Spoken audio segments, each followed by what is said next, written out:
Hi everyone, it's Cal. I hope you're doing well.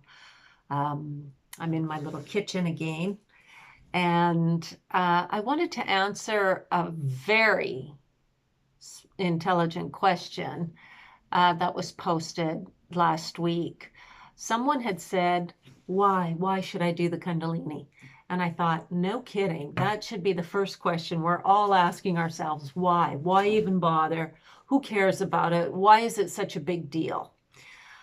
So the number one reason why you should do the Kundalini is for connection to the mother. So, and father, but first to the mother because she's the protector. So what happens in the Kundalini is when you root that blood red cube that appears about 4 to 6 inches, 4 to 5 inches below your groin, that blood red cube, that is connection to the mother. After, if you broke the bond right then, no dice. But if you stay with it and you let it connect up your body, then you are connected to the mother. And why? Why do you want to be connected to her? Because you are fully grounded then, and she will pull you out of harm's way. And the way she does that is pretty much any way she can. Usually it's through feeling. And I know you understand this because you understand intuition. So you're walking down a road, there isn't a car in sight, and suddenly you feel this very strange feeling to get off the road now. And the feeling is so prickly, you just do it. And then boom, a car comes speeding past you and misses you by that much. You would have been dead. That's the force of the mother. And when you root, that feeling is stronger. So that's the first one. The second one is the father force. So the father force, when your energy is flowing upward and it goes through the pineal gland, which is, it goes out. It's kind of like a two-way door, but usually the door only moves one way. But when you go smashing through it, it opens the other way. And that's why you want to, work on body work and health and all forms of exercise to hone your meridians, to pressurize all your force to your center. And when that happens, where can the force go? Only in two directions, up and down. So, and it's going to root. Well, I shouldn't say it's going to root first because there are exceptions to that rule. But really, you want to connect to both powers. Now, if you are just connecting with the top chakras, you're never going to get that grounding force. You're never going to get the power of the mother. The power and the passion comes from the mother force. And so she's the big one. But the father is a big one too. He is absolute truth, justice, nobility, and a great force of doing right. Like, the two forces work fantastically and work best together. Okay, so when you open up the pineal, the power, how do I say this? The power kind of circles through and comes back down. So you are connected. So even though you're not meditating all the time, maybe you stop meditating and go, okay, wow, that was pretty spectacular. I'm going to stop meditating for a while because that really took all my force, all my life force to do. You still have the connection. So because you've connected right through the gate, and that's the same with the mother. Okay, so you want to be connected to those two forces. They work in tandem. That is the number one. For me, that wasn't the number one because I didn't even know what I was doing. The number one was absolute truth. absolute truth. That was my number one. Why was the world created like this? Why are people doing all these horrible things to each other and to animals? Why are my parents doing this? Why are the neighbors doing this? It seemed blasphemy everywhere I looked. I needed to know what was going on. And so that's why I did it. And I had tons of anger, and your emotions, and especially anger, the most force and the most, how do you say, focus you can get when you are angry, because you hone all your energy in and you are absolutely focused. And so I went into meditation with a lot of anger, and I learned to focus, and it became tougher and tougher as I was pulling in more and more force. And the anger left me after, I faced the Father, which is us in the future. And of course, these two roles, the mother and the father, they are sexless, but their energies are, one's kind of typical male feeling, and the other one's kind of typical mother female feeling. So, and when you meet the mother, the force is of such majesty and of such divine gentility, and the elegance is beyond anything we can equate it to. We can sometimes see the elegance through nature in like a beautiful flower or something. We can see a glimpse of it, but the elegance is beyond anything knowable. She is incredible, and she is dark. So the Father is bright white light, well, actually yellowy, and she in the darkness is more, she is this pearlescent light. She is moonlight. She is the finest light possible. And everything moving through a cycle, the Father will go and connect to the mother and eventually die into the mother, and the cycle is just going on and on for infinity, and you elect everything you want to do. So the other thing, there's a couple other things, a couple other reasons for doing the Kundalini. The next one is mind-body unity. When you have mind-body unity, you have certainty. You have knowing without knowing, and you have an administrator to help that knowing. That's the Father Force. The two, again, work together. They work at best together. And when they're not married, there's fragmentation in the individual. So you want to unite them. That is a definite. There's a lot to be said about that mind-body unity, and I will talk about it hopefully in the future, about things you can do throughout your days to bring it together along with meditation.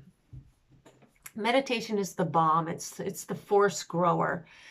Yeah, it's you can force grow it like anything, but it is hard work. It's, well, let's say it's more, you have to make it a habit. You have to be diligent at the dates and times you do it. You have to try and make that your number one beyond anything else that you're doing. You have to be willing to put things down and make meditation the number one thing in your life. And the habit increases itself, and it kind of becomes easier, but it also becomes harder. It's kind of like the agony and the ecstasy. The two are in tow, the agony and the ecstasy. As you take on more and more force, that's the agony, you go to deeper and deeper stages of love. And that's the beauty that sustains you through it, because it is a very heavy weight to bear. physically. So that's why you want to be taking care of your health. You want to be doing as much as you can to feed your strength and grow it. So the next thing is the merkapa. So after, when you harness your mind body and you do the Kundalini, you have got your body forever. And the body is a fantastic thing to have. This is how you're growing your spirit. Spirit here and spirit here. Spirit is all through you. And so when you leave, there's no separation. You take the spirit, you've grown your spirit, and you take it. And this is kind of like your magic carpet in the universe. So you definitely want to do that. And after you root to the mother and you become grounded, the vibratory force becomes stable over time. There's so much to be said about the Kundalini and how to cultivate your force, and really I had no one. And so of course I crashed. I had a mental breakdown because coming back to this world was so in opposition to my truth. So what happens when that happens? Breakdown. Okay, so so the bond with the mother and the father, it strengthens over time, and you learn, how do you say you learn? No, more like you get trained by them how to use the forces of nature if you're willing to listen. If you're willing to listen, they will be able to, and as your bond with them grows and strengthens, and that means building the trust as well, you will learn the secrets of the universe over time. It's a slow moving thing. And of course I want everything, overnight. So yeah, so those are the six major things, the six major reasons why you should do the Kundalini, why you should start meditation, why you should connect to absolute truth. It will melt the whole facade of everything you're living and everything everybody else is living away. And it'll reveal the truth of everything. Most people are in their lives because they really don't know what else to be doing. So they're doing the norm, and then they have children, and then they're locked into that, because there are alternative ways of living, but it's hard to expose yourself to these other ways or to know these other ways. So I completely understand everybody living these lives far away from meditation. I get it. However, you're here because you're interested in meditation, and I salute you. And I do feel that is the way to go. Of course, when you come out of doing the Kundalini, going back to regular life will be difficult, being torn between two worlds, the riches that knowledge brings or the material riches that you see all around you. It is a hard thing to balance. And learning to balance that and learning to retrain your mind, whoa, that is a whole nother thing. Trying to balance the knowledge that you know now, trying to build the force with the mother father, and trying to learn. I mean, really, it's an absolute full-time job. I mean, forget about even trying to make yourself a cup of tea or lunch or dinner. It really is a full-time job. So, but there is a lot of benefits, as you can see, in doing the Kundalini. So I hope that answered your question. And just remember, when you go into the Kundalini, what's happening in the Kundalini is, well, lots of things are happening, but the main thing is Your moon energy is eclipsing your sun energy. Okay, so the moon, your emotional energy, is eclipsing your sun energy, that the world of light. Okay, so, and I'll tell you, when that does happen, the first thing, you are brought to a memory that will cause you great pain to drop you down into deep octaves. And then if you stay with meditation, the moon will greet you. And that's because you're passing through the moon's door when it comes to consciousness. And that is a whole part of the Kundalini. It's before you do the Kundalini. You will get your revs up to a certain height and down to a certain height. And before you do the Kundalini, when you drop these revs down, the moon will come to you. It's almost like the moon is saluting you, but really you're passing through that emotional milestone to the next, or how do you say, up, sinking deeper into the emotional nature of your being. That is a whole video on its own, because that is incredible. And yeah, so you've got the reasons there on why to do the Kundalini. I hope this video was helpful to you, and I hope you have a great rest of your day. Bye for now.